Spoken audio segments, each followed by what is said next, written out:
Buenas tardes a todos. Encantado de estar aquí compartiendo este momento, este encuentro, donde abordaremos este tema de altísimo interés para todos, sobre la reforma de estructuras y conversión de mentalidades de la Iglesia. Comentaros que os habéis inscrito cerca de 1.600 personas. Para nosotros es una gran alegría, un gran éxito que los que estemos aquí también podamos disfrutar y compartir esta experiencia que vamos a vivir en los minutos siguientes. Tenemos unos panelistas de una altísima calidad. Es un privilegio contar con dos cardenales en esta tarde para Latinoamérica, noches para España. Don Carlos Osoro, muchísimas gracias por su presencia. Don Cardenal Baltasar Porras, gran amigo desde Venezuela, con quien hemos trabajado durante muchos años juntos en la Conferencia Episcopal. Es un placer tenerte en este webinar. También a don Rafael Luciani, miembro de Boston College, como director del Departamento de Estudios Teológicos.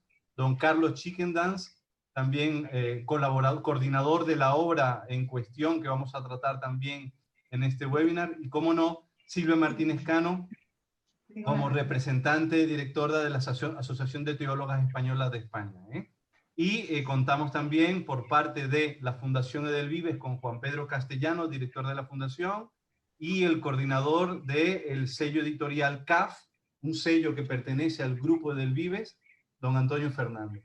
Para nosotros, repito, que es un inmenso placer contar con vuestra presencia. Os quiero comentar algo. Os invito que mientras que estemos también durante el webinar, a utilizar las redes sociales. Os invito a retuitear todo lo que salga de estas ideas centrales, a coger las ideas principales, a comentarlas en Facebook, en Twitter, en Instagram. Podéis hacer todas las fotos de los panelistas. Y sobre todo, cuando algo digáis que os llama la atención, no olvidéis poner el hashtag reforma estructural o renueva mi iglesia, haciendo alusión a ese hashtag franciscano en donde San Francisco de Asís, delante de la cruz de San Damián, y es el eslogan del Papa Francisco también, invita a esa renovación de la iglesia. Vamos a hacer esta tarde uso de todos los instrumentos digitales técnicos posibles, y tenéis también una sección de preguntas y respuestas. Bueno, para vosotros preguntas, ¿no? Tenéis allí en la conexión donde podéis dejar esas preguntas, esas dudas, esas inquietudes que tenéis, y podéis dirigiros diciendo si es para todos en general o si es para alguno de los panelistas en particular. Pero os pedimos ese intercambio, esa interacción que para nosotros nos generará también ese feedback, ese retorno de la información. Os repito, por favor, disfrutar de este momento. Va a ser un momento muy importante, muy especial, y que yo creo que no existe un webinar de esta calidad y sobre todo con la calidad de panelistas y en este tema que es tan necesario trabajar para nuestras redes y para nuestra gente de iglesia. Así que muy buenas tardes y muy bienvenidos en nombre de la Fundación Edelvives, en colaboración con Boston College University y evidentemente con el Arzobispado de Madrid y el Arzobispado de Caracas. Muchísimas gracias.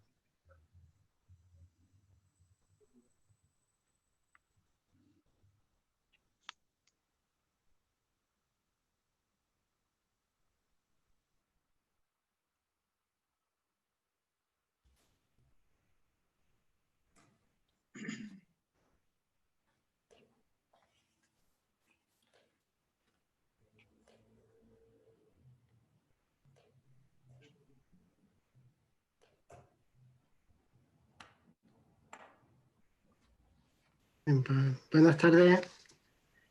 Dejamos unos minutitos para que vaya ingresando. Digo, teníamos la hora de inicio ya cumplida, pero dejamos unos instantes para que se vaya uniendo las personas que van a participar y damos inicio en un minuto, si les parece, pues damos inicio a este encuentro.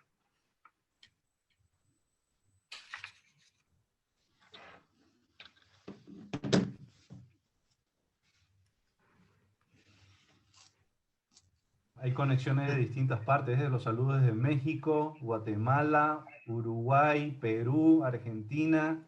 Qué alegría. Maracay, mi ciudad natal. Venezuela, tenía que decirlo. Guadalajara, México. Kentucky, Estados Unidos. Mira, qué bien, qué bien. Qué alegría. El Salvador. Bienvenidos todos, ¿eh? Bienvenidos. La Fraternidad Marista está presente, qué alegría. Chile, Puerto Rico, Bogotá. Muy bien, Michigan. Qué alegría llegar a tantas partes. Qué alegría que habéis abierto las puertas de vuestros hogares para compartir este gran webinar. Desde el sello Ediciones CAF, una de las preocupaciones que tenemos es acercar la reflexión teológica, la reflexión eclesial a distintos ámbitos. Ediciones CAF es un sello del grupo Edelvives, que es un sello editorial de los hermanos maristas en España. Y desde el principio de este sello ha habido una preocupación grande por la divulgación teológica. Por eso, presentar un libro como este, que hoy nos ocupa, nos llena de alegría porque en él se percibe desde la primera hasta la última de los artículos que lo componen ese esfuerzo de divulgación, es decir, de llegar a todos, y cualquiera de los artículos yo creo que está muy al alcance y yo creo que tiene una fuerza motivadora muy grande para tomar conciencia pues, de esta necesidad de reforma, este camino, esta necesidad de caminar juntos y de situar a Cristo y al Espíritu en el centro de ese camino de reforma. Y cedo la palabra al cardenal Baltasar Porras, arzobispo metropolitano de Mérida y administrador apostólico de Caracas. Fue presidente del Sínodo de la Amazonia. Y bienvenido no solo a este webinar, sino a los cursos y encuentros que ofrece el Boston College. Un reconocimiento a los organizadores y a los ponentes que nos iluminarán con su sapiencia para ayudarnos a entender que la reforma de estructuras no es una simple cuestión de método o de búsqueda de mejoramiento de una institución. Las palabras inaugurales que comparto con mi hermano el canal don Carlos Osoro es un signo de la Iglesia una, que desde las dos orillas unimos la misma inquietud y desafío, ya que la vida se acrecienta dándola y se debilita en el aislamiento y la comodidad, como nos dice Aparecida. La resistencia a los cambios en cualquier institución está siempre presente. No indica necesariamente mala voluntad u oposición a lo que se propone.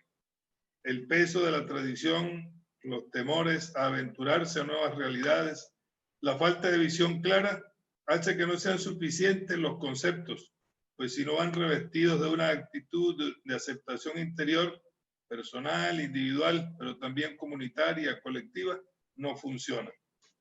Ejemplos sobran, pero hay que ser consciente de ello. Pongo un ejemplo sencillo. Asumimos mentalmente la categoría de participación, comunión, sinodalidad o radical igualdad bautismal.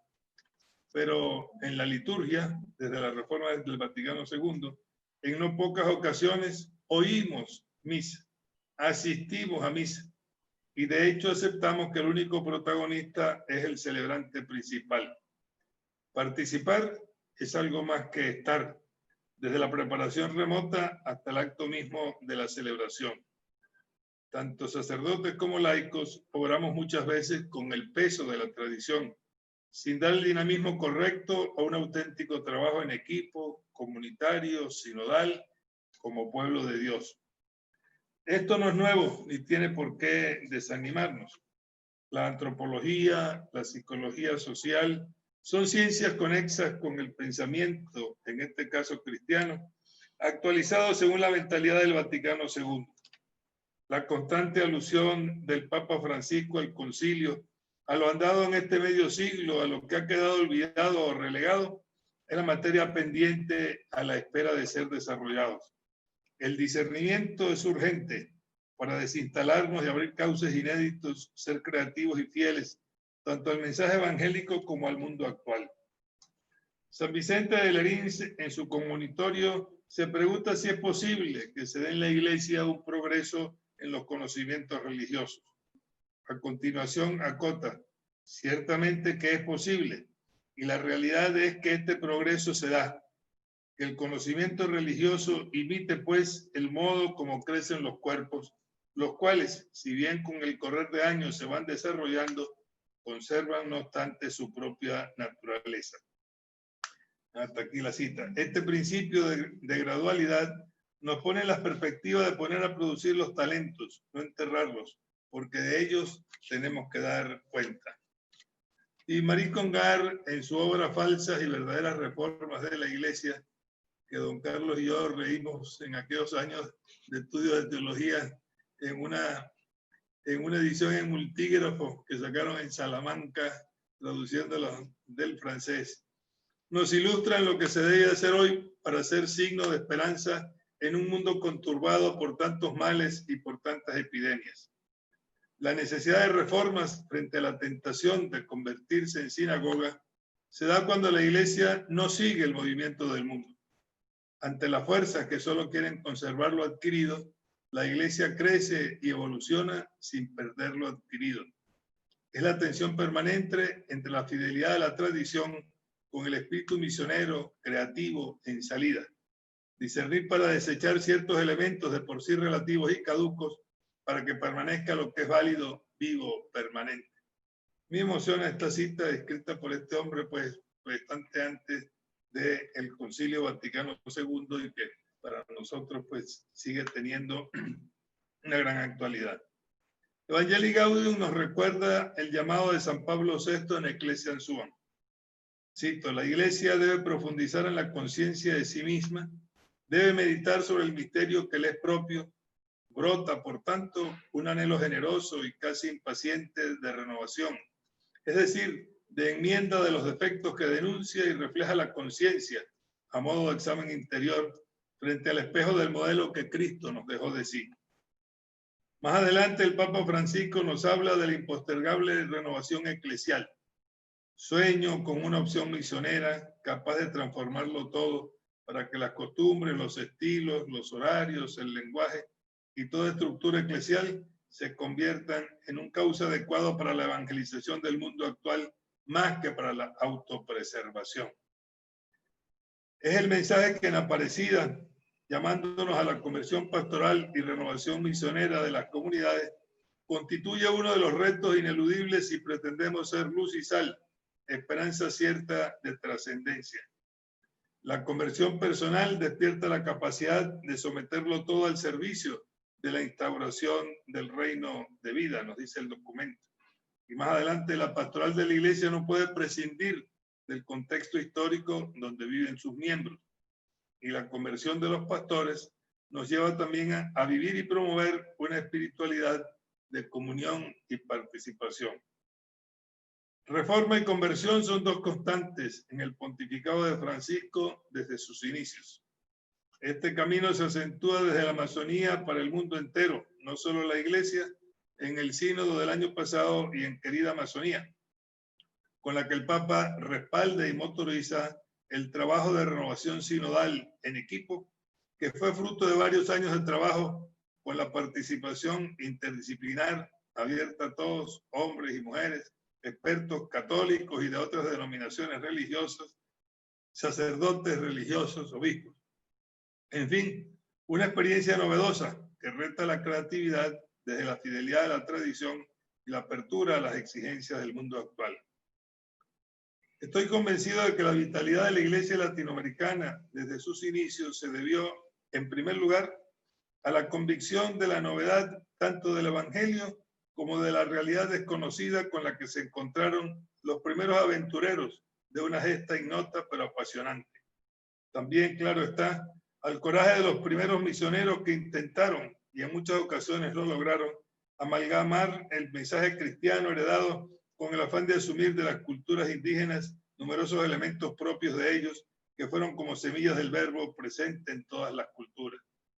pero muchas de las expresiones de nuestra fe no se debieron a los misioneros ni a los obispos, sino a los hombres de a pie que vinieron con sus virtudes y sus defectos y nos trajeron esto a nosotros.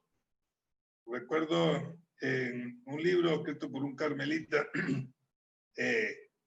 que se recorrió, no sé cómo, porque estaba prohibido los carmelitas a comienzos del siglo XVII que vinieran a América, y se la recorrió casi toda. Y una de las cosas que le llamó la atención a él en su paso por algunas regiones de Venezuela es encontrarse con que la gente tenía devoción a la Virgen del Carmen y al escapulario, y no había ningún carmelita que hubiera pisado todavía estas tierras.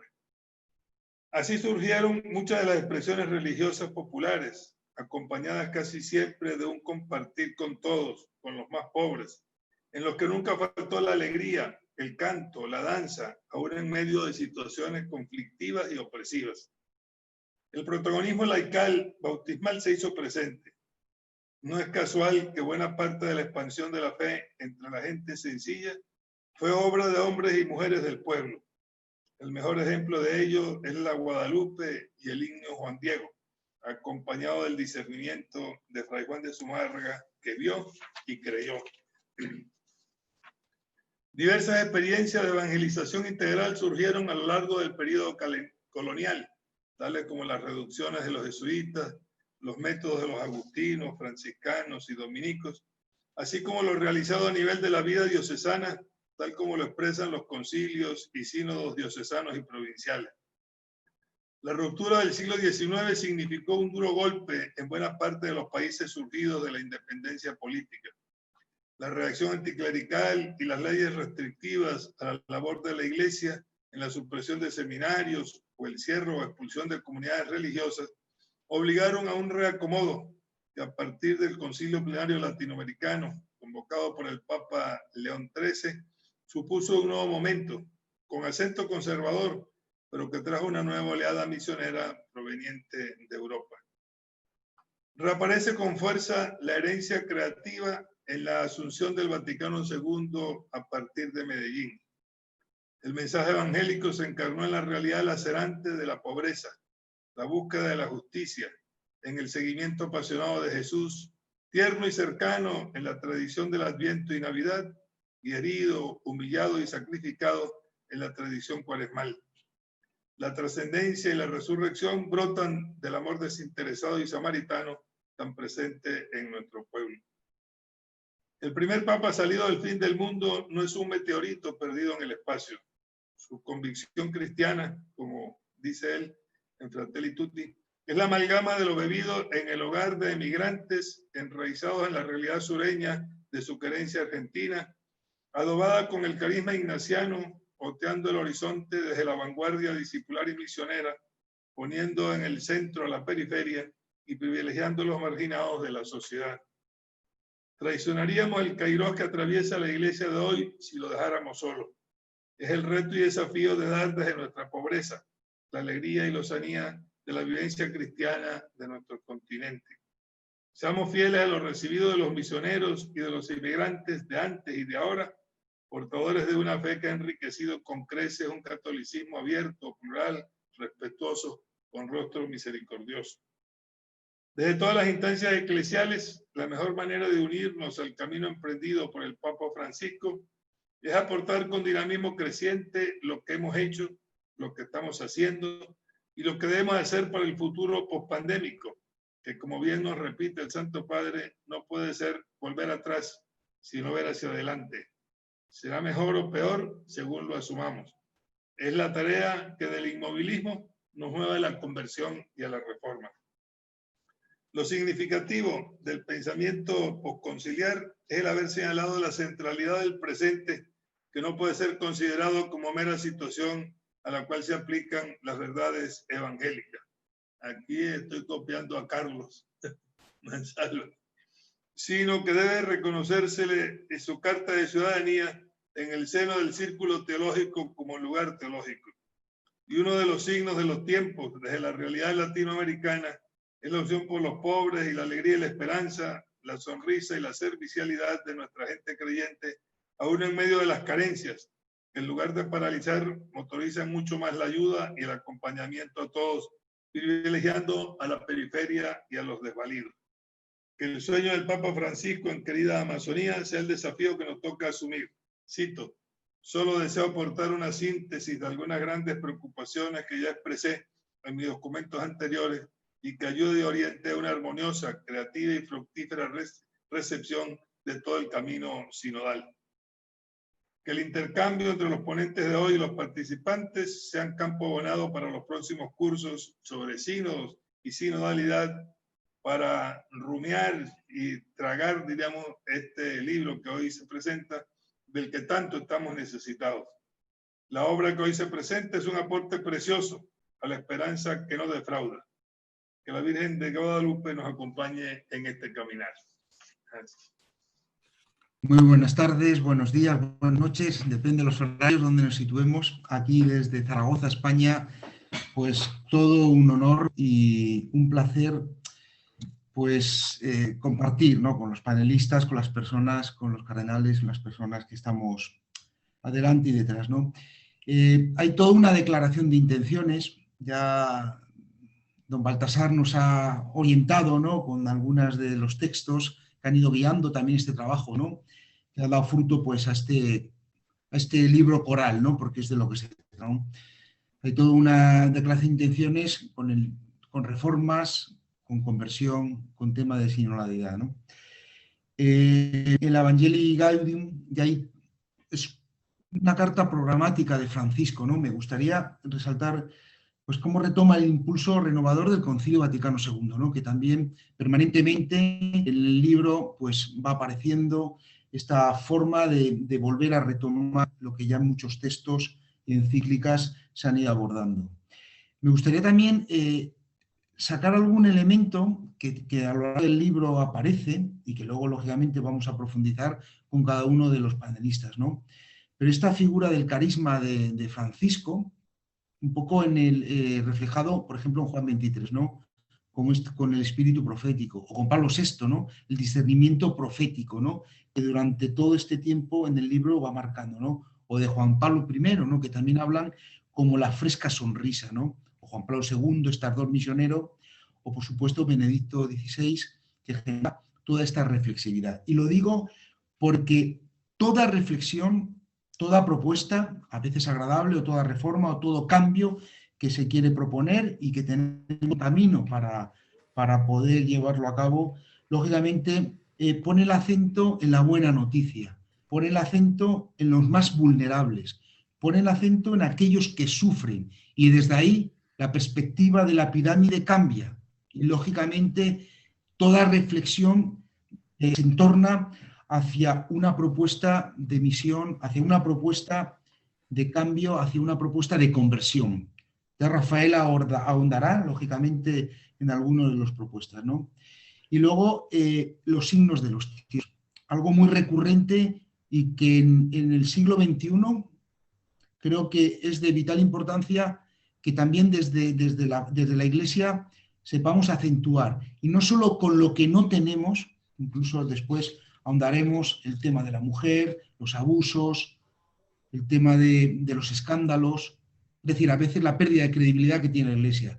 Pero también surgen palabras como ternura, como fraternidad, como entro, como apuesta, que todo esto es lo que nos lleva a reformar, a cambiar y a estar muy atento a una propuesta que para mí ha sido muy clarificadora y que de verdad es todo un reto a seguir caminando, ¿no?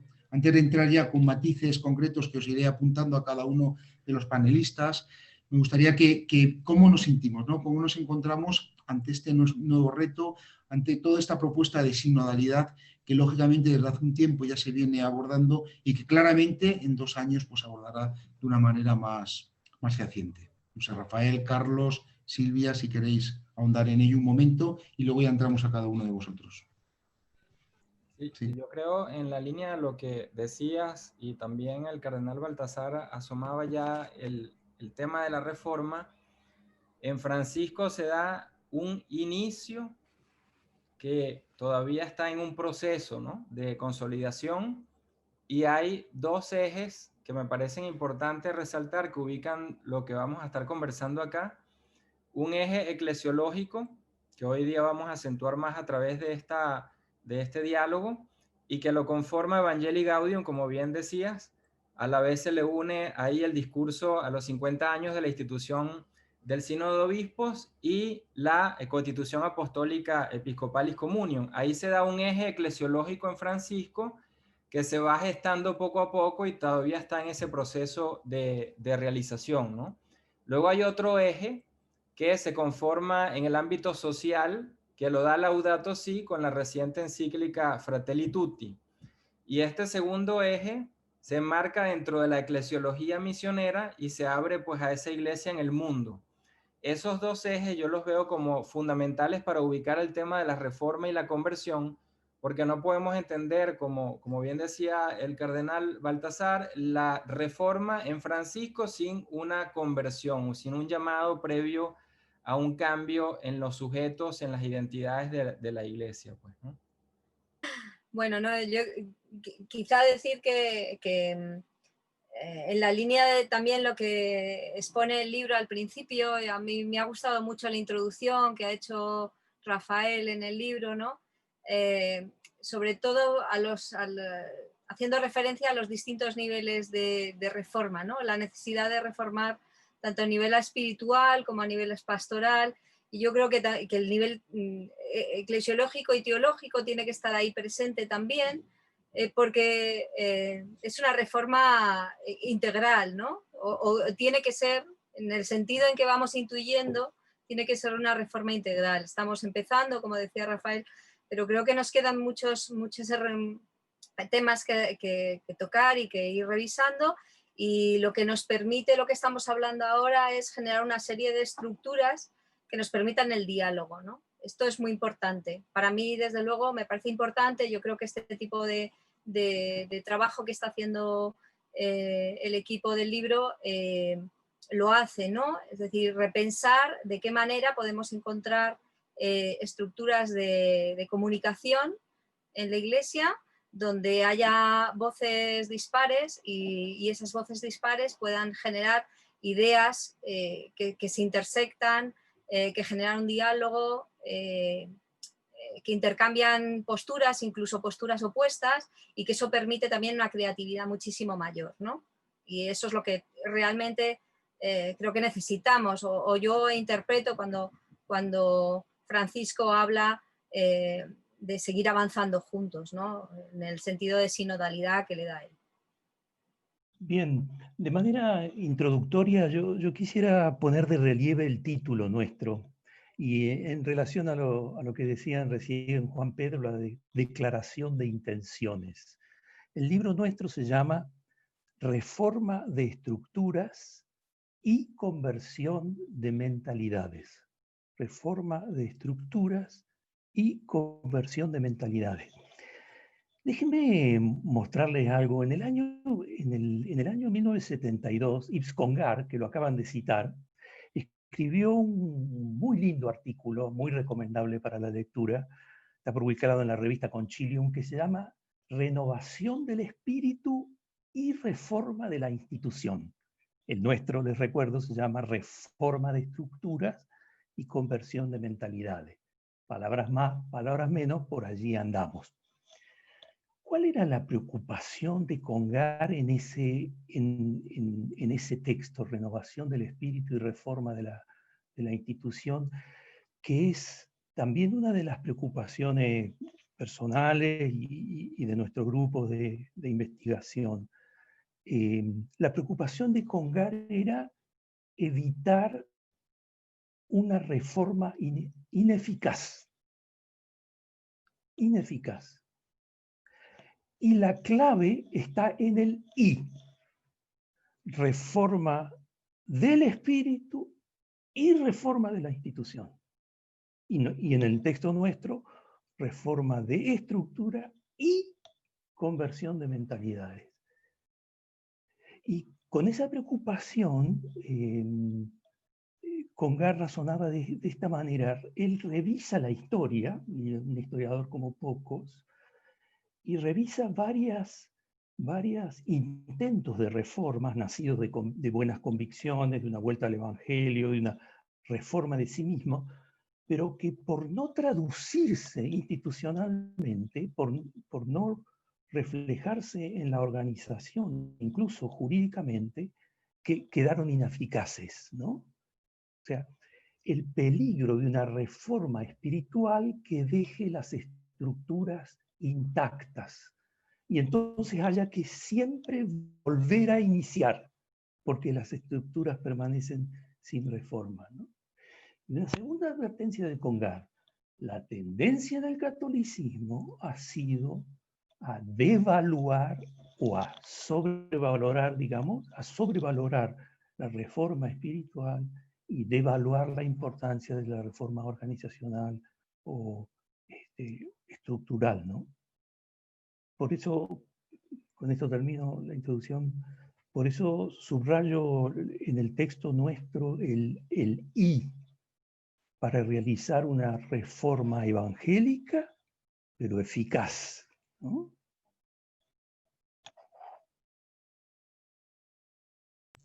Carlos, aprovecho que creo que magistralmente estás dando algunas claves para poder generar el debate, ¿no? Y un poco la reflexión. La Gaudium et Spes se habla claramente de servir a la obra del Evangelio sirviendo a los seres humanos en nuestro tiempo, en el tiempo actual, ¿no?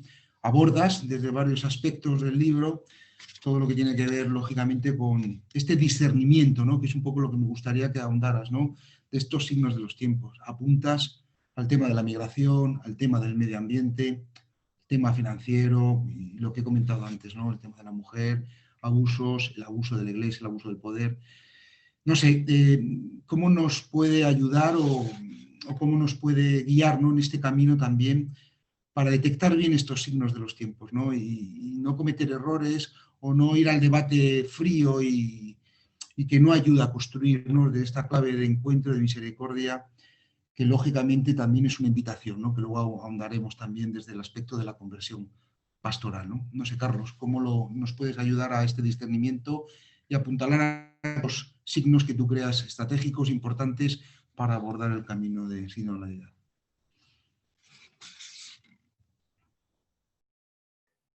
Si te parece, como ahora soy el primero que habla de los tres, de Rafael y de Silvia, les muestro el índice del libro. Les muestro el índice del libro porque creo que están viendo bien la pantalla, ¿no? Está dividido en tres partes. El libro está dividido en tres partes. La primera parte es precisamente reformar la Iglesia a la luz de los signos de los tiempos. Y allí tienen contribuciones de Peter Hünermann, Antonio Espadaro, Carlos María Gali, de Buenos Aires, Virginia Ascuy, de Buenos Aires, José de Legorreta, de Ciudad de México, ¿no? Ese es como un primer núcleo. Aunque es verdad que a veces los artículos y los capítulos podrían estar en una o en otra parte, no siempre en el mismo lugar, ¿no? La segunda parte del libro, con el título de la conversión pastoral a la conversión sinodal, a la cual se va a referir más Rafael, tiene artículos de Jorge Costador de Santiago, el mismo Rafael, Agenor Brigenti de Brasil. Aquí está el tema de los abusos que tú referías, y Alejandro Ortiz de Puebla, México, que creo que está escuchando, así que un saludo para él, que un artículo muy, muy desde abajo, desde la vida cotidiana de laicos y laicas, pensando en la Iglesia. Y la tercera parte, que esta mañana la estuve releyendo, y la verdad que hay artículos súper interesantes, y no es propaganda, pero de verdad lo creo, sobre la temática de los ministerios, ¿no? Juan Pedro Trigo no necesita presentación en América Latina, trabaja sobre todo la categoría de servicio en una iglesia pensada en esa clave, ¿no? Acá hay dos excelentes artículos de Serena Nochetti, la italiana de Florencia, sobre la reforma. Está mal el título ahí, es la reforma del ministerio ordenado. Reforma de la Iglesia, reforma del ministerio ordenado. Y el de Gilles Routier de Quebec, acá hay una muy buena presentación del itinerario de estas décadas sobre los ministerios, ministerios no ordenados en la Iglesia, ¿no? Y luego hay un grupo de 3 artículos bien interesantes relacionados al sínodo de la Amazonía, pero no solo, de Mauro Castañaro, que creo que está también escuchando, así que un saludo para él, exactamente con ese tema. Hay mucho material ahí. Luego una presentación de Antonio Almeida de Brasil sobre Querida Amazonia, y un artículo súper interesante que fue incluso usado en el sínodo de este canonista de los Países Bajos, Miriam Weiland, sobre los pasos que habría que dar canónicos en orden a concretar esa. Entonces, esta es la estructura. Entro ahora sí en los minutos. Tú me haces una seña, Juan Pedro, para no pasarme de los minutos que teníamos pactados. Total, lo que digo siempre puede cortarse. El tema de la reforma. Si uno le pregunta al Vaticano II, dime qué hago para hacer una reforma. El Vaticano II tomaría la palabra y me decía, utiliza esta forma de proceder. Te digo, lo que funcionó conmigo puede funcionar contigo. ¿Cuál fue esa forma de proceder? Es un doble movimiento de, por una parte, de ir a las fuentes, de sumergirse en la propia tradición hasta Jesús de Nazaret. Y ese momento no es para nada tradicionalista, sino súper innovativo, porque la tradición es súper plural y es meterse con las fuentes. Hay allí mucha chispa, mucha pólvora, hay un dinamismo creativo, ¿no? Y por otra parte, un primer movimiento, vuelta a las fuentes. Un segundo movimiento, el ayornamiento, la palabrita clave esa de Juan 23, que tuvo tanto suceso en el proceso conciliar, ¿no? Y que con el latín normalmente se le ha traducido como la acomodación o adaptación. Ese doble movimiento de sumergirse en la propia tradición, la historia es maestra de la vida, Juan 23, en el discurso del 11 de octubre del 62, cuando abre el sínodo, la historia es la maestra de la vida, sumergirse en la propia tradición y luego producir mediante un proceso de diálogo, Ecclesiam Suam, mediante un proceso de diálogo, un ayornamiento de esa propia tradición, que hay que volver a decirla con una nueva creatividad, con una creatividad tan grande como la de los orígenes, cuando fue pronunciada por primera vez con Jesús de Nazaret, ¿no? Y este segundo momento de ayornamiento, acompañado del primero, supone la lectura de los signos de los tiempos. Y aquí está el paso adelante formidable de Gaudium et Spes en la historia de la Iglesia, en la historia de los concilios, y también va a renovar la ciencia teológica, ¿no? Que es que uno la podría formular de manera sencilla de esta manera. No prestes atención solo a tu propia tradición, sino realiza un aprendizaje a la tradición de los otros, de las otras culturas, las otras religiones, las otras formas de vida, etcétera, etcétera. Desde allí te viene una luz que no va a provenir de tu propia tradición. El Espíritu tiene, Iglesia, el Espíritu tiene una palabra para ti que no vas a descubrir buceando en tus propios textos.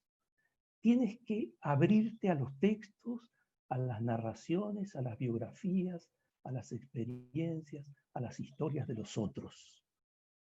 Y en ese proceso dialógico de tradiciones se encuentra el camino para una tradición ayornada, ¿no?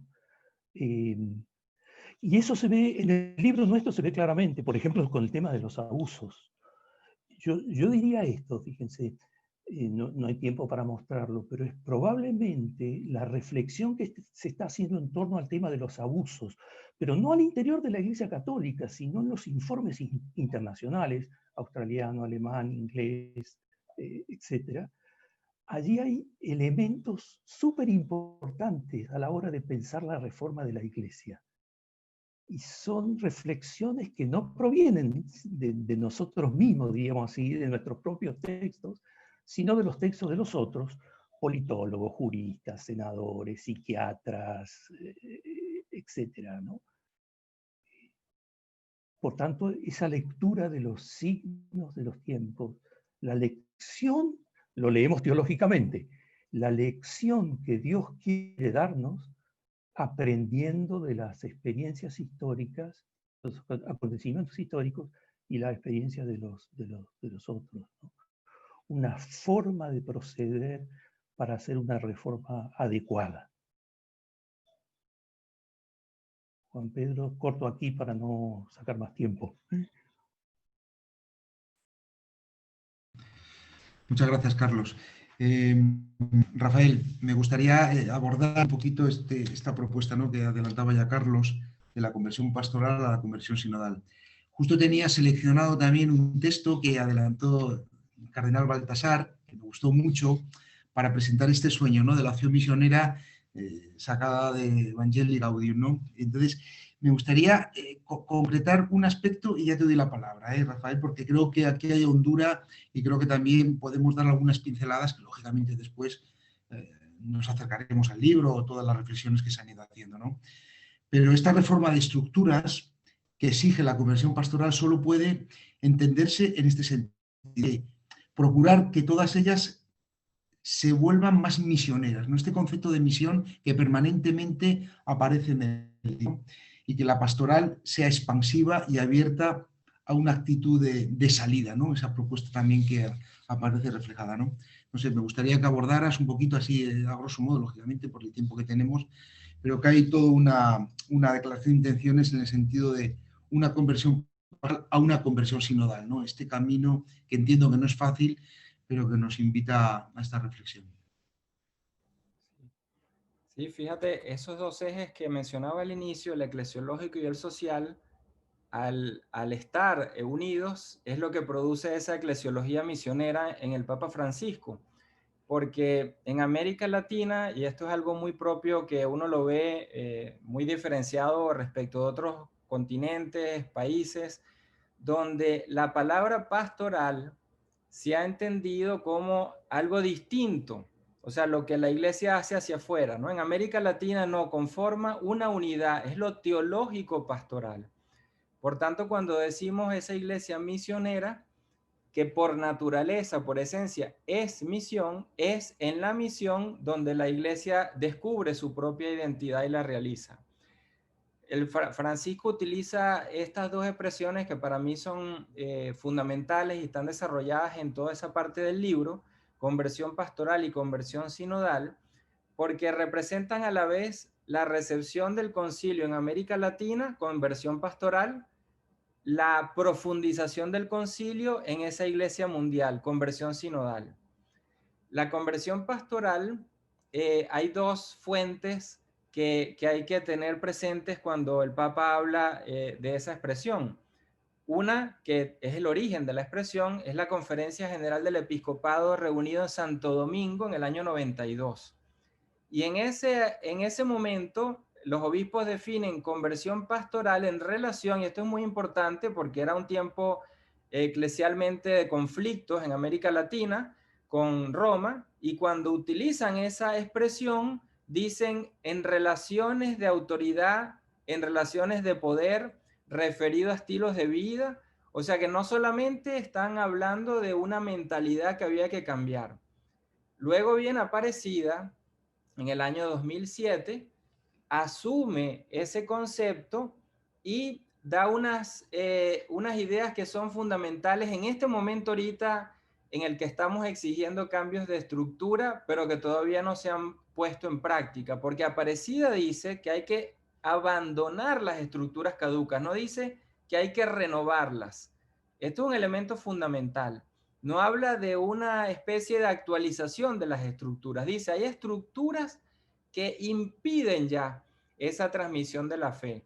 O como decía Ronaldo Muñoz, el gran eclesiólogo latinoamericano, después del concilio decía, el problema de la reforma que no toque a las estructuras es que obstaculiza al evangelio mismo. O sea que no es un problema solo de organización eclesial, sino de obstaculización de ese anuncio del evangelio, de la credibilidad de la iglesia, ¿no? Y luego Aparecida dice que los laicos le dicen un texto a los obispos, Los laicos deben participar, dicen los obispos, en la planificación, en la ejecución, en la toma de decisiones. Y fíjense qué interesante, porque ese es el modelo de cogobernanza que hoy en día se le demanda a la Iglesia. Ese texto lo hemos usado en la reestructuración del CELAN como un texto que inspira a crear modelos, estructuras sinodales de cogobernanza. Y ya viene del 2007 de los obispos en Aparecida, ¿no? Entonces, fíjense cómo hay una conjunción entre esa conversión pastoral que desde esa iglesia misionera va entendiendo un cambio que tiene que cambiar a la luz de los signos de los tiempos, como decía Carlos, y los signos de los tiempos hoy en día significa como el laicado, especialmente, como ha dicho el Papa en este mes, como las mujeres, como todos aquellos sujetos que han sido excluidos de las estructuras han de ser incorporados como parte de esa manera de ser iglesia, incluso al nivel de la toma de decisiones, como lo acaba de decir Francisco, ¿no? Y la conversión sinodal, que es a la que permite comprender esa profundización ya de Francisco como papa de toda la iglesia, no como latinoamericano, implica algo muy importante. Por años, como todos bien sabemos, la eclesiología del pueblo de Dios fue puesta en pausa, ¿no? Y se privilegió a la eclesiología de comunión, pero en un sentido jerárquico. Francisco es el papa que retoma en continuidad con Pablo VI una eclesiología que mira a las iglesias locales, todavía no realizada, pero lo retoma. Y por tanto, hemos visto, pues, ¿no?, como él quería Amazonía, más que los contenidos que puedan causar conflicto o discusión, el tema de la iglesia local, de la territorialidad local, de la normatividad de una cultura en términos de ritos, en términos de liturgia, en términos de ministerios. Eso es un ejemplo de este inicio hacia una eclesiología otra vez de las iglesias locales que conecta con Pablo VI. Y es importante lo que al inicio decía el cardenal Baltasar cuando mencionaba ese discurso del Papa Pablo VI, porque ese es el discurso que Francisco menciona cuando habla en Evangelii Gaudium de la reforma permanente. O sea, que va en esta continuidad, ¿no? Y esta eclesiología del pueblo de Dios da entonces un dato de conversión para la iglesia. Dice Francisco, todos somos fieles. ¿Qué significa esa expresión? Bueno, hay un obispo latinoamericano que antes del concilio fue el primero que la dijo cuando le consultaron los temas que debían ser tratados en el concilio, Monseñor Proaño de Ecuador. Y Monseñor Proaño dice, en los años 60 soy fiel, el Papa es fiel, el obispo es un fiel, el laico es un fiel, el religioso es un fiel. Y luego en el concilio todos sabemos cómo el cardenal Suenens, Monseñor de Schmet abanderaron toda esta propuesta de la Iglesia Pueblo de Dios. Entonces Francisco se conecta de nuevo con esa eclesiología del pueblo de Dios y llama desde ahí a pensar a la reforma, ¿no? Por último, estamos en un reto y en una etapa bien decisiva del pontificado, porque la llamada que él hace a través de distintos documentos, como el mismo Episcopalis Communio, es a crear mediaciones para que esta participación, para que esta inclusión de los sujetos hasta el proceso de toma de decisiones pueda darse. Si no hay mediaciones estructurales, todo esto queda en una mentalidad que nos inspira, pero que en 10 o 15 años no significa que permanecerá. Entonces el reto actual de esta conversión pastoral a la conversión sinodal es que hemos de caminar hacia la creación de mediaciones concretas. Y un caso muy particular para terminar, en el Consejo Pastoral Diocesano. Estructuras que siendo optativas han de ser mandatorias si creemos en una iglesia sinodal. Porque si la consulta es optativa, entonces la iglesia sinodal no existe. ¿Cómo vincular estas mediaciones, estas estructuras con una iglesia que tiene que reformarse y no simplemente cambiar de la mentalidad? Por eso que en el libro, como bien explicaba Carlos, las dos cosas van juntas. si una reforma de estructuras no implica la reforma de las mentalidades, podemos tener a la misma persona en una estructura nueva y tenemos en 10 años el mismo problema. Pero si una reforma de las mentalidades no lleva estructuras nuevas, entonces las estructuras igual no caminan. El reto, por ejemplo, en los seminarios, cómo formar actitudes sinodales, cómo formar actitudes que den cuerpo a esa iglesia sinodal. Uno de los grandes retos es precisamente cómo la formación de los seminaristas no puede ser solo dentro de una contención donde solo reciben la mentalidad de aquellos que están siendo ya, viviendo esa misma mentalidad. Es lo que Francisco llama el clericalismo. ¿Cómo amplío en la formación voces distintas que puedan entonces sacarme de esa burbuja y conectarme desde el proceso de formación en una relación con el mundo real y no esperar a los 6, 7, 8 años para ir a ese mundo real? Ese es un ejemplo, pues, ¿no?, de tantos retos en los que nos encontramos y que el libro quiere aportar en esa dirección. Gracias. Profundo y además con una carga de responsabilidad y de reflexión en lo que estás hablando. Mira, pregunta mucha gente, ¿no?, que va escribiendo en el chat, pero hablar de la reforma, ¿qué es eso de la reforma, no? Yo te sacaba, ¿no?, un poco de la lectura del libro. Para Francisco, hablar de reforma es ese proceso de conversión, ¿no? Es una propuesta, es conforme a la buena nueva, ¿no? Yo creo que también vosotros resaltáis mucho esta opción de la buena nueva entendida desde la óptica del pobre, ¿no?, del descartado. Yo creo que este concepto también tiene que empezar a aparecer, ¿no? No poner el acento en la mera organización, creo que también lo apuntabas ahora, sino en su misión de servir a los pueblos. Ese cambio de mentalidad tiene que aparecer, ¿no? O, por ejemplo, salir a las periferias para volver hacia adentro, ¿no? O sea, no de adentro hacia afuera, sino de fuera adentro, ¿no? O acabar con el monocorde o el monopolio a veces desde una sola visión, ¿no?, de Europa a lo mejor, ¿no?, que puede condicionar, ¿no?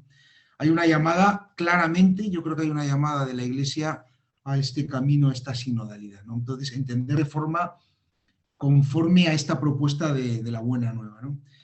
Ya desde Vaticano II, y ya Silvia entro contigo también, ¿no?, para ver un poquito este papel de la mujer, es coincidente, ¿no?, y algunos también reflejaban en el chat, qué curioso, empezar a hablar de cambio, de reforma, y solo hay una mujer de los 7 o 8 que estamos aquí. Bueno, pues esto a veces es lo que choca y es lo extraño, ¿no?, pero no por eso de verdad que hay intención de cambiar, de transformar, y en ese sentido, pues agradecer también tu presencia por todo lo que supone y por todas las personas, todas las mujeres que estéis haciendo posible también muchos cambios, ¿no? Simplemente también por situar nuestra figura de la mujer, ¿no?, cuando hablamos de, ya en Gaudium et Spes, ¿no?, cuando se habla y se aborda la discriminación, ¿no?, y habla de derechos fundamentales de la persona, por social, por cultural, por raza, por color, etcétera, y por sexo, ¿no? No sé, ¿cómo afrontamos este cambio? Porque el papel de la mujer yo creo que es fundamental, ¿no? Y la corresponsabilidad que también hablaba Rafael, ¿no?, del laicado en esta propuesta de cambio, que sí o sí tiene que también llegar al cambio de mentalidad, porque si no es difícil cambiar todo lo que aquí se está abordando, ¿no? Adelante, Silvia. Gracias, Juan Pedro.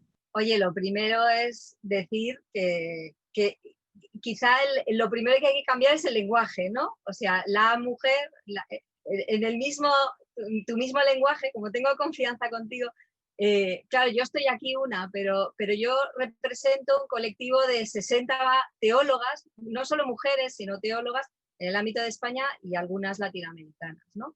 Yo creo que esto sería como es un primer elemento en ese cambio de mentalidades del que hablaba Rafael, ¿no? Es decir, hablar de mujeres en plural, entendiendo que no somos un bloque unánime del que hay que hablar como un objeto al que se accede porque es una cuestión problemática, ¿no? Sino hablar como personas en su singularidad y en su diversidad también, y desde esa perspectiva entender que las mujeres tienen otro espacio que no es solo una figura monolítica, ¿no?, sobre las mujeres. Bueno, yo creo que esto me da un poco pie a intentar responderte esta pregunta que me haces, ¿no? Yo creo que cuando hablamos de sinodalidad, estamos hablando de sinodalidad, llevamos ya unos años metidos en esta reflexión y que va a terminar haciéndose mucho más clara, ¿no?, en el sínodo. Hablamos de hacer procesos juntos, ¿no?, y juntas. Y la cuestión no es solo hacer el proceso, sino definir, ¿no?, como ya han dicho Carlos y Rafael, definir también de qué manera. Esto es importante. O sea, no vale cualquier metodología para hacer este caminar juntos o este proceso, hacer procesos juntos o diseñarlos juntos, ¿no? Entonces, yo creo que hay un cambio de mentalidad que tiene que ver con la mirada antropológica, es decir, entendernos, y va un poco en esta primera cuestión que te he comentado, ¿no?, de entendernos como una diversidad en la que los individuos son singulares, ¿no?, que son hijos únicos de Dios y hijas únicas de Dios, y que esas personas que configuramos la Iglesia y los que no configuran la Iglesia pero siguen siendo hermanas y hermanos nuestros, no tienen que depender de los estereotipos de las sociedades androcéntricas, ¿no? Es decir, que cada persona se desarrolla desde sus inteligencias y sus habilidades, que además se las ha regalado Dios, ¿no? Y por eso no cabe decir que las mujeres son tal o que la mujer es tal y los hombres son tal, ¿no? Esta diferenciación no cabe dentro de nuestra intuición como creyentes, ¿no? Porque lo nuestro no es la imposición por cuestiones de sexo, lo nuestro me refiero a lo cristiano, ¿no?, a la experiencia cristiana, sino lo que grita Pablo en Gálatas 3, ¿no?, que no hay ni hombre ni mujer, y no hay libre ni esclavo, etcétera, etcétera. Entonces, si este es el sentir de la Iglesia, yo entiendo que en este espacio que hemos abierto, ¿no?, que es el que ha iniciado Francisco con esto de las reformas, es el momento de recuperar este grito de la primera comunidad cristiana, ¿no?, que no hay ni hombre ni mujer, sino que somos diversidad singular, especiales para Dios, únicos para Dios, ¿no? Y esto tiene que ir acompañado, en ese cambio de mentalidad, un cambio teológico también. Quiero decir que tiene que haber una comprensión del bautismo, un repensar el bautismo y de la llamada vocacional desde esta singularidad, ¿no? Desde los dones que hemos recibido, desde esa diversidad de dones y que cada uno descubrimos a lo largo de nuestra vida y a los que somos llamados, y que eso es independiente del sexo que tengamos, ¿no? Y aceptando esta independencia, ¿no?, y esta mentalidad, nos puede dar claves también para entendernos de otra manera, o sea, para mirarnos de otra manera. Yo creo que esto es un signo de los tiempos, ¿no? Desprendernos también de esa mirada más androcéntrica que tienen determinadas culturas en nuestra sociedad globalizada, ¿no?, y centrarnos en lo que nos dice la experiencia de ser llamados por Cristo, que es somos únicos, ¿no?, únicos, y tenemos una vocación más allá del sexo que tengamos. Fíjate que en algunos lugares que las mujeres son casi el 80% de la Iglesia comprometida, vamos a decir, están ejerciendo ya la profecía, ¿no? A mí me parece que esto es una cuestión muy, muy significativa que nos puede ayudar, ¿no? Ejercen la profecía porque hablan de los problemas del mundo, que son los problemas que las afectan a ellas, ¿no? Si no lo digo mal, en el tercer capítulo, ¿no?, que describía Carlos, están las tres grandes urgencias, ¿no?, en este momento, que a mí me parece que son como las que nos dan un poco el marco de comprensión de la crisis que estamos viviendo y que se está transformando el mundo en otra era, ¿no?, que son el movimiento de población, la pobreza y el tema de las mujeres. Fíjate que el de las mujeres afecta a los otros dos directamente, porque las que migran son las madres que dejan a sus hijos en otros lugares, que envían dinero a sus familias, que se están sosteniéndolas, que hacen procesos de agrupación familiar en Occidente para atraerse a las familias, que dejan allí, o las que no emigran se quedan solas. Es decir, el eje común de las urgencias es la vida de las mujeres, ¿no?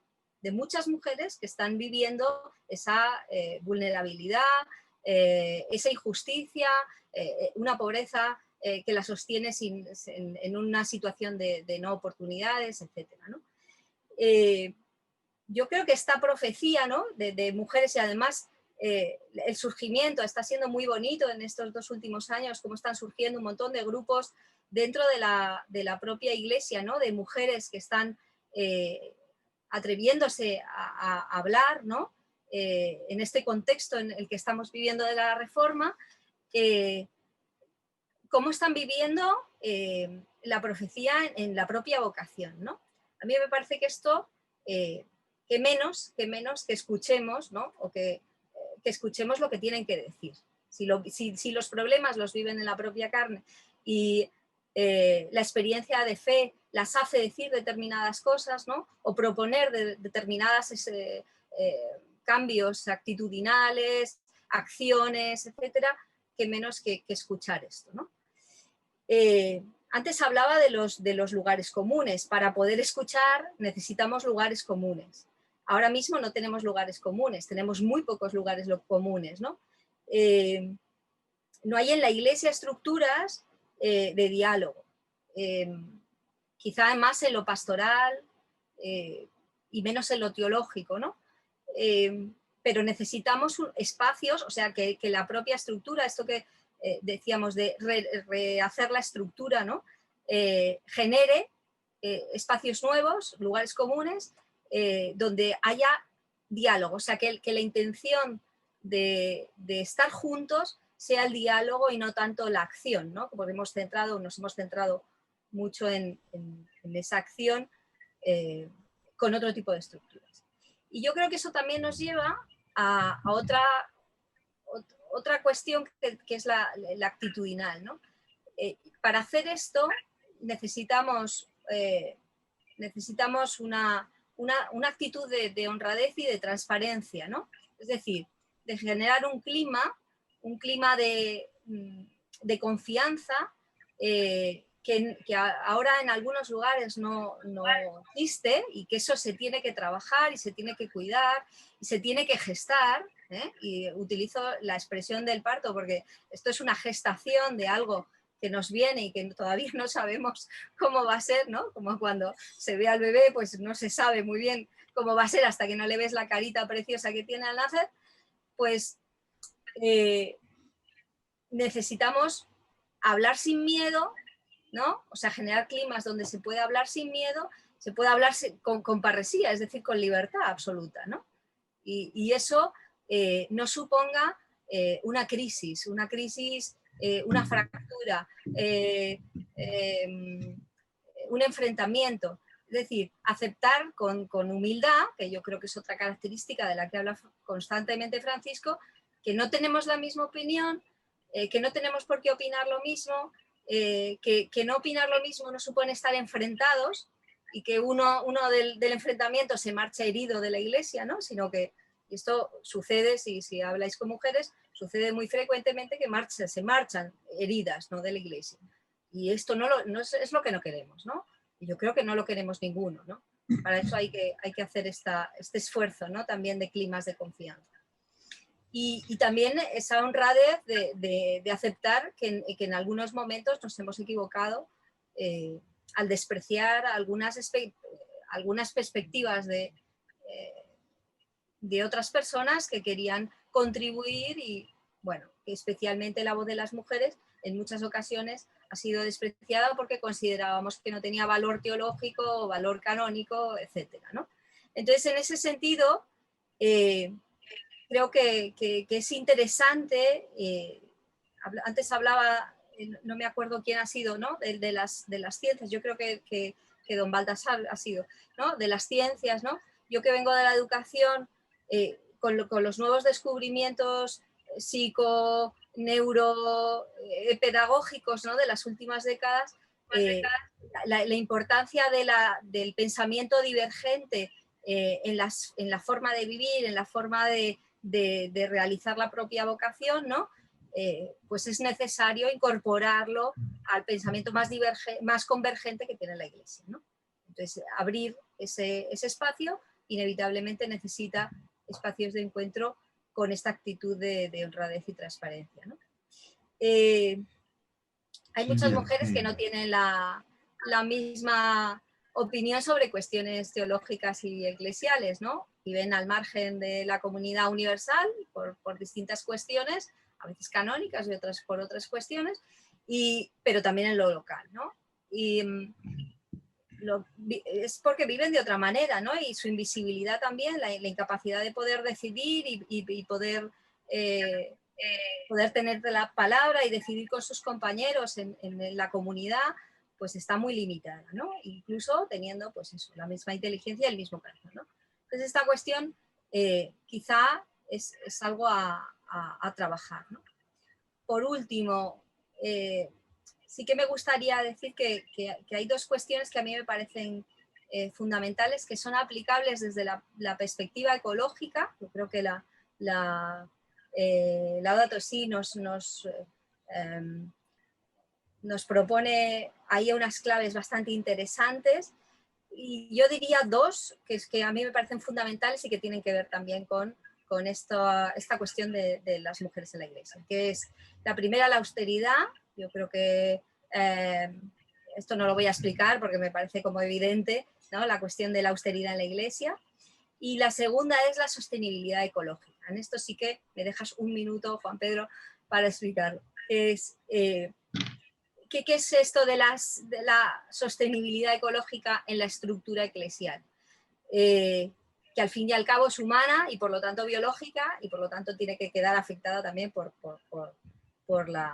el movimiento ecológico, ¿no?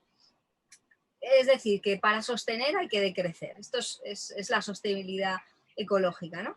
Es decir, que en la propia estructura de la Iglesia, que queremos que sea una estructura orgánica o deseamos en estas reformas que sea una estructura orgánica que se adapte a la comunidad y no que la comunidad tenga que adaptarse a la estructura, necesitamos que el espacio que se ha ocupado durante mucho tiempo por un grupo reducido de personas sea ocupado también por otras, ¿no? Y esto, vuelvo a lo mismo, es repartir ese espacio de lugares comunes, ¿no? Tener especial cuidado en equilibrar los espacios, los tiempos, las estructuras, para que los católicos comprometidos, ¿no?, seglares, laicos, célibes, tengan su propio espacio, su propio tiempo, participen de la estructura no como añadidos, sino como parte esencial de ella, ¿no? Y creo que habrá que rechazar costumbres y estructuras que no son ecológicas, es decir, que no sostienen porque no decrecen para dejar espacio a otros, y generar estructuras nuevas que están equilibrando esa sostenibilidad, ¿no? Me parece que es fundamental, y que en esto o incluimos ahí a las mujeres, o la reforma, como ha dicho antes Rafael, quedará en nada, ¿no? En 15 años, como decía él antes, desaparecerá, no habrá reforma si no están las mujeres implicadas en esa reforma. Perdón si me he alargado demasiado, pero me emociona. Hombre, no te has alargado muy bien. Yo creo que la palabra es así, para compartirla y hablarla. Gracias, de verdad, Silvia. Pero bueno, algo concreto, puntual, que queréis decir, Carlos, Rafael o Silvia, y ya vamos a dar paso también al cardenal, porque entiendo que esa perspectiva también desde Madrid, de Europa, creo que va acompañando un poco la reflexión y el trabajo de esta sinodalidad. Ser muy concretos, porque si no nos podemos alargar, ¿vale? Y podemos responder a todas estas preguntas que creo que también estáis viendo conmigo y podamos dar algún tipo de luz. Gracias. Por aclarar la pregunta, que ahora no la encuentro, estoy buscándola sobre por qué teólogas y las que no son teólogas.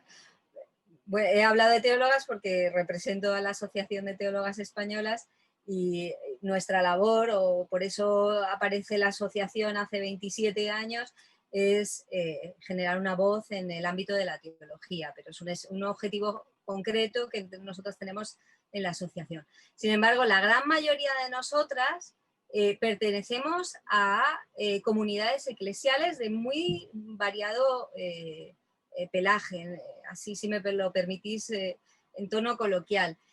Algunas son religiosas, otras pertenecen a comunidades laicales. La experiencia que tienen muchas de ellas en el ámbito comunitario y pastoral, ¿no? de ser líderes en sus comunidades, las lleva a otro tipo de teología, ¿no? No solo las teólogas, escuchar solo a las teólogas, ¿no? Cuando he dicho que hay que escuchar a las mujeres. Yo creo que hay que hacer esfuerzos en que en la comunidad local, en la parroquia, en la comunidad de un carisma concreto, se escuche y se deje liderar a las mujeres, porque tienen otra mirada, ya simplemente por el hecho de ser mujeres y porque están proponiendo cosas nuevas que en una mente convergente, como es la gran fuerza que tiene la mente de la Iglesia, ¿no? Si me permitís ese símil del cerebro de la Iglesia, tiene, ¿no? Entonces dejar entrar esa otra forma de entender puede permitir generar con cierta creatividad formas de encuentro nuevas, ¿no? Entonces yo creo que a lo local y a lo local hay que cuidarlo especialmente para que las mujeres se empoderen. Y utilizo esta palabra que a veces es un poco polémica porque creo que a veces a las mujeres hay que empujarlas porque están educadas para escuchar y no para hablar, y hay que empujarlas, ayudarlas, darles confianza para que alcen la voz. Y esto es importante, ¿no? Esto es importante porque entonces tendremos interlocutores con los que podemos generar un diálogo. Sí, solo quisiera recordar cuando Francisco escribe Querida Amazonía al inicio, para muchos no tiene el valor suficiente, pero ahí establece toda una hermenéutica.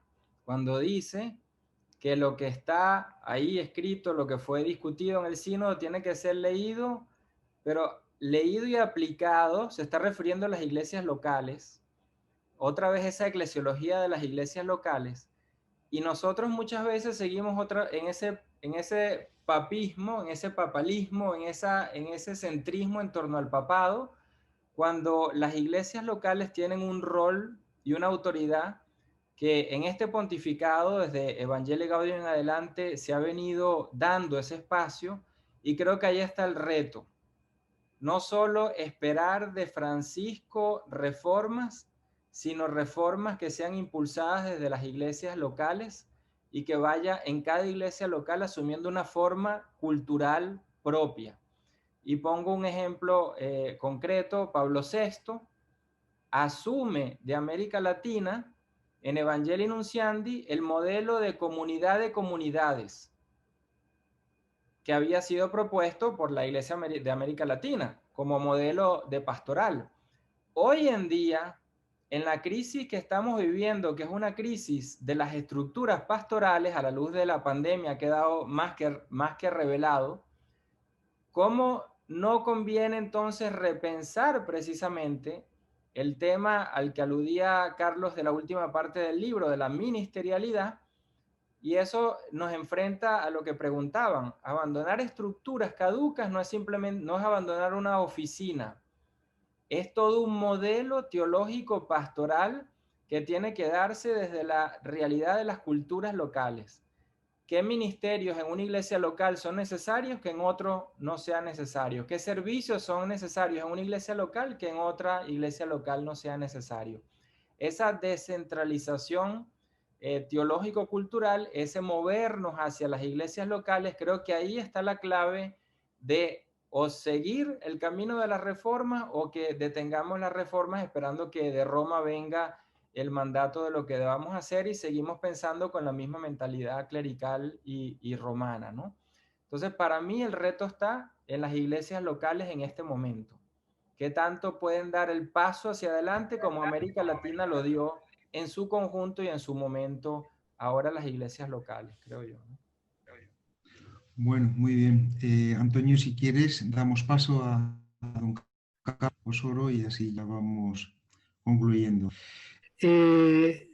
Don Baltasar comenzaba el encuentro ofreciéndonos la visión de este camino de reforma, de esta conversión de mentalidades, de esta necesidad de un camino sinodal desde la perspectiva de Latinoamérica. Y también tenemos la suerte y agradecemos tanto a don Baltasar, a don Carlos y a los panelistas la presencia. Tenemos la suerte de que don Carlos Osoro, arzobispo de Madrid, comparta también este rato con nosotros. Le dejo la palabra a don Carlos para que también usted nos ofrezca su visión del contenido de este encuentro, de este libro, y también pues, de lo que en este rato hemos podido compartir. Muchas gracias. Pues buenas noches desde España. En otros lugares estáis en otra hora distinta. Y un abrazo fraterno, de verdad. Estoy muy a gusto con todos vosotros. Quiero agradecer en primer lugar esta obra, este libro, esta reflexión, que cuando yo lo he leído, me lo he leído entero, me suscitaba muchas preguntas y decía que es un libro que te invita a seguir reflexionando, te invita a seguir caminando. Y no a caminar solos, sino a caminar juntos. En el fondo, esto es lo que provoca una iglesia sinodal. Agradecer a los autores esta reflexión y a la editorial Edelvives que nos la regalaba, ¿no? Yo lo he recibido con gozo, con alegría y con agradecimiento.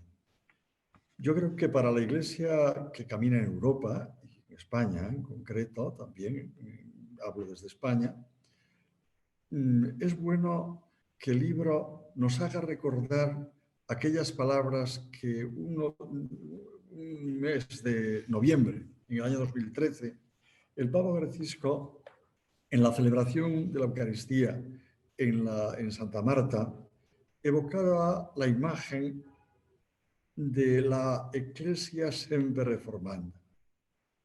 Todos, en el fondo, necesitamos reformarnos y renovarnos. El título Reforma de Estructuras y Conversión de Mentalidades, esto es importante, ¿no? Todos necesitamos renovarnos y la conversión también. Pero a la reforma a la que el Papa se refería entonces, y sigue haciéndolo, no era algo puntual. No era una reforma solamente de estructuras caducas, sino se refería a un proceso constante y permanente que tenemos que tener de conversión eclesial de toda la Iglesia. Y que de alguna forma los autores, todos, lo manifestáis de modos diferentes, pero lo decís claramente. Y esto a lo que se refería el Papa en esa fecha fue confirmado de una manera clara en la exhortación apostólica Evangelii Gaudium, donde la renovación que nos pide no solamente se refiere a las personas aisladas, sino se refiere a la Iglesia en general. Nos recordó en el fondo el Concilio Vaticano II, que representa o presenta la conversión eclesial como apertura a una permanente reforma. El número 26 de Evangelii Gaudium así nos lo dice. Una invitación a una permanente reforma. Y más tarde, el Papa precisó el significado de la reforma, que era hacer a la Iglesia conforme a la buena nueva que debe ser proclamada a todos con valor y alegría. Y especialmente, muy especialmente, a los más pobres, a los últimos, a los descartados. Y esto conforme a lo que decís en el libro, a los signos de los tiempos, ¿no? A mí me parece que, para mí ha tenido siempre mucha hondura el ver y leer a ciertas páginas del Evangelio, ¿no? ¿Qué hondura tiene ver al Señor en el Evangelio? Cómo se mueve por sus tierras, cómo entra en las situaciones que viven las personas, preocupado por todas las circunstancias, especialmente aquellas que generan sufrimiento, entraba en las mismas con ese ardor de quien se ve a sí mismo como una tarea urgente y fundamental. Y de hecho, así nos lo dice él en el Evangelio, en el capítulo 4 de San Lucas, cuando dice el Señor, es preciso que anuncie también el reino de Dios en otras ciudades, porque para esto he sido enviado. La Iglesia tiene esa misma misión. Nos lo ha recordado el Papa Francisco en la Evangelii Gaudium, cuando dice en el número 12, lo recordáis todos, nos dice que sería un error para todos nosotros entender la misión como una heroica tarea pastoral, ya que la obra es ante todo de Jesús. Es el primero y el más grande evangelizador. Y en toda la vida de la Iglesia debe manifestarse siempre que la novedad es de Dios, que Él nos amó primero y que Dios es quien hace crecer lo que hemos sembrado. Y esta convicción, dice el Papa Francisco, nos permite conservar la alegría en medio de unas tareas que son exigentes y desafiantes. Y a mí me parece que esto es fundamental para la Iglesia que camina en Europa. Y la reflexión que hacéis los teólogos que habéis participado en componer esta obra, a mí me parece que es esencial. Es preciso que anuncie. Siguen teniendo para la Iglesia una importancia capital, fundamental. Me parece que hay dos encuentros de Jesús que a mí siempre me han impresionado. Y son dos expresiones que aparecen en el Evangelio. Una, el encuentro con el ciego Bartimeo que está tirado al borde del camino. ¿Qué quieres que haga por ti? Y otra, y a mí me parece que son actuales también, y que vosotros de alguna forma nos habéis ayudado con esta obra a poder seguir haciendo estas preguntas y haciendo que la Iglesia siga caminando y caminemos juntos. Y otra pregunta es cuando el Señor entra a Jericó y ve en un sicómoro que había subido a Zaqueo y le dice, date prisa, baja, quiero entrar en tu casa. Ese quiero entrar en tu casa, que es en el fondo lo que la Iglesia tiene que seguir haciendo con todos los hombres, porque la Iglesia no se mueve por ninguna ambición humana o terrena, ¿no? A mí me parece que aquellas palabras que en el año 69 el cardenal Suenens dijo nos recuerdan algo que es importante para la Iglesia, muy importante. La dirección común de la mirada parte del centro a la periferia, pero es muy distinto el acercamiento que va de la periferia hacia el centro.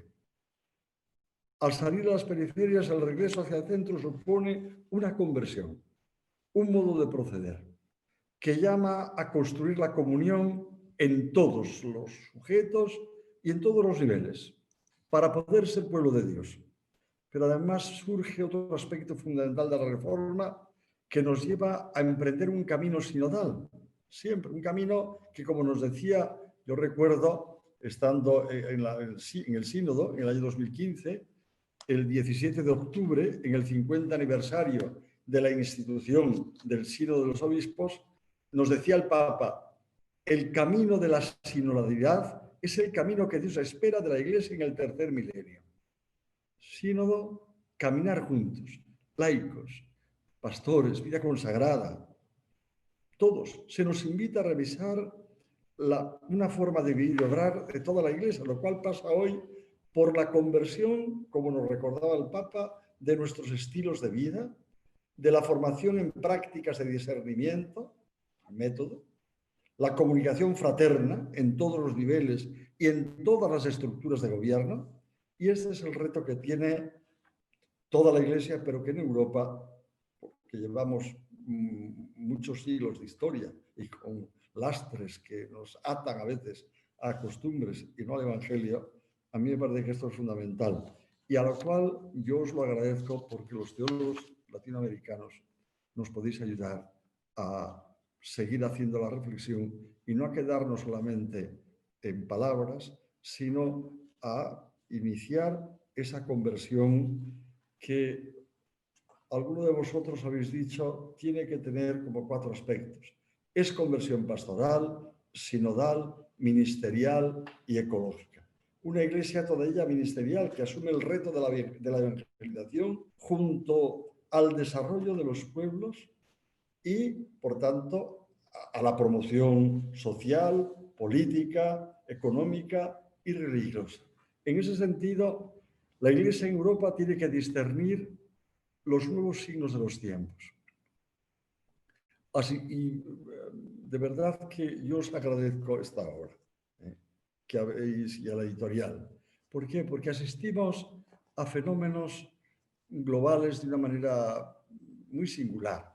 Por ejemplo, en Europa tenemos todo el problema de las migraciones, el acelerado deterioro del medio ambiente, el cambio climático. Todo ello desafía la creatividad de las autoridades a todos los niveles y nos invita a cambios profundos en nuestra forma de vivir.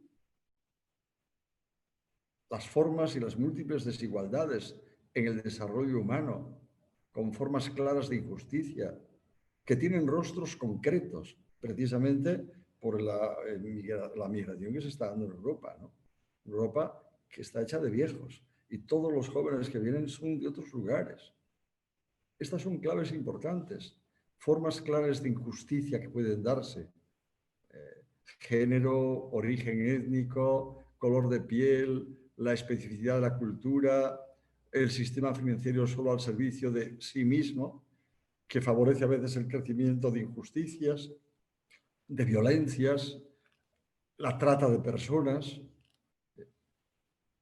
Es decir, yo creo que son aspectos, ahí nos tenemos que preguntar dónde nos encontramos o dónde encuentra la Iglesia en Europa el sentido profundo de las reformas de la Iglesia y en la Iglesia. Yo creo que esto es especialmente importante.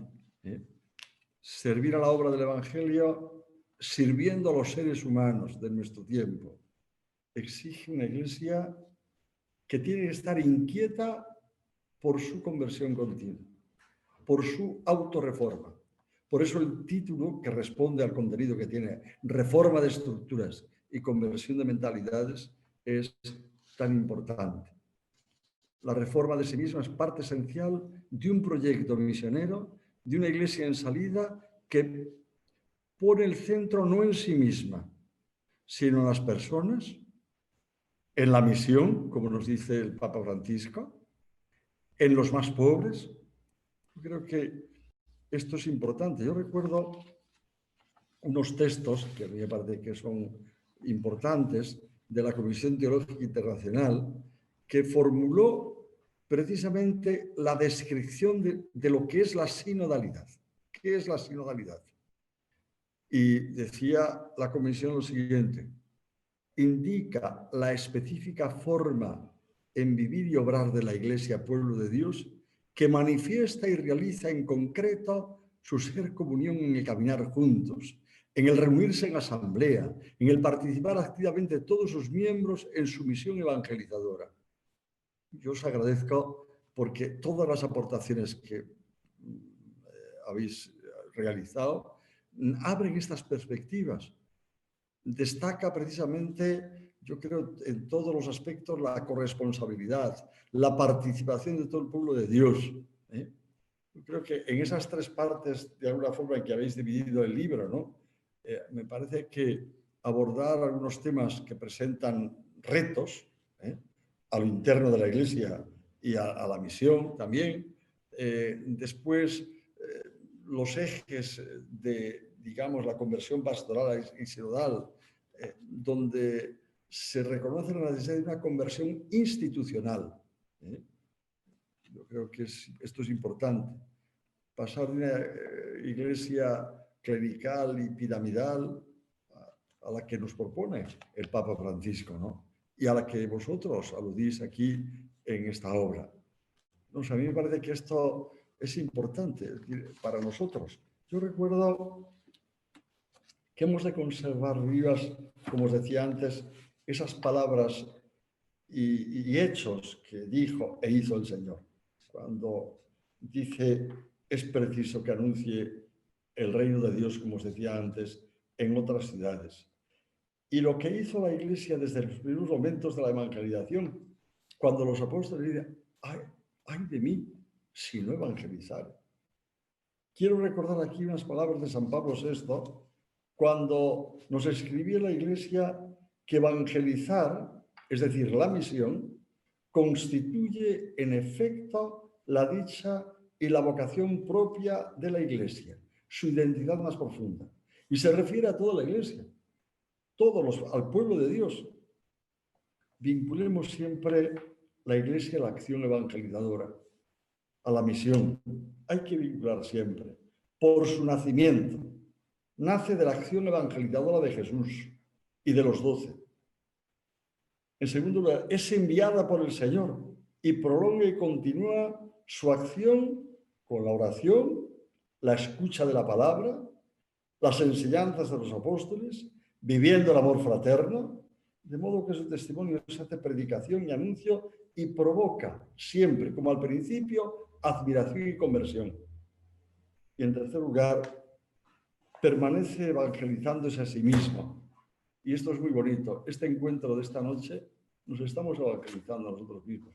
Vosotros, como los autores, ¿no?, los que habéis hecho posible este libro, nos ayudáis a evangelizarnos, conscientes de que somos depositarios, la Iglesia, de la Buena Nueva, que no la podemos guardar para nosotros mismos, ni la podemos encauzar según nuestros gustos.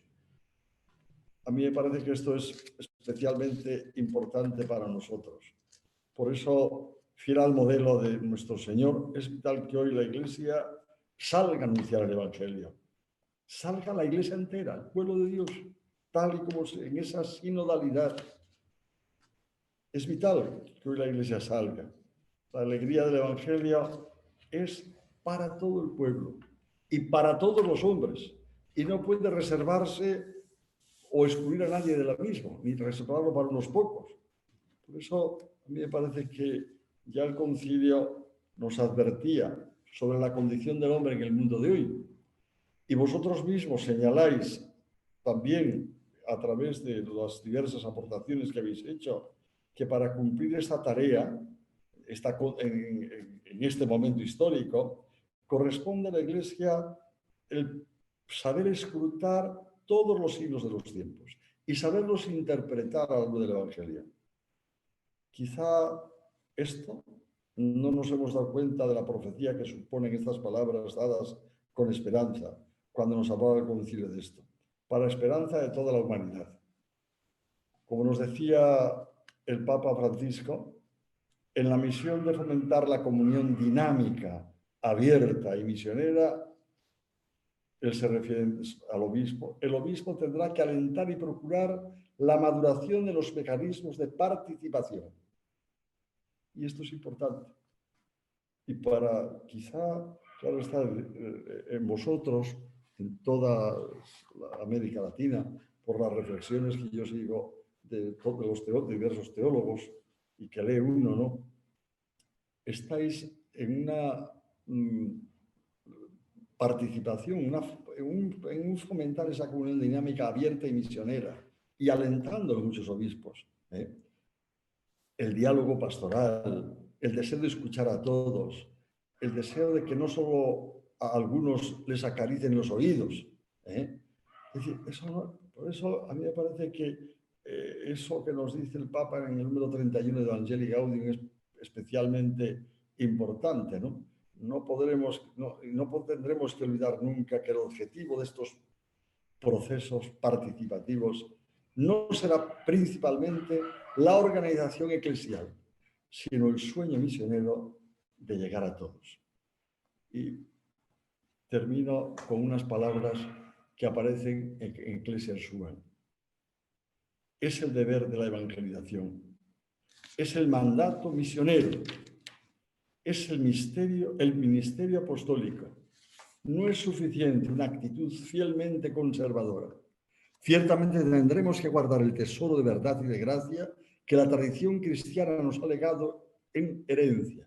Más aún, tendremos que defenderlo, guarda el depósito, amonesta San Pablo, pero ni la custodia ni la defensa encierran todo el quehacer de la Iglesia respecto a los dones que posee. El deber congénito al patrimonio redimido de Cristo es la difusión, es el ofrecimiento, es el anuncio. Bien lo sabemos.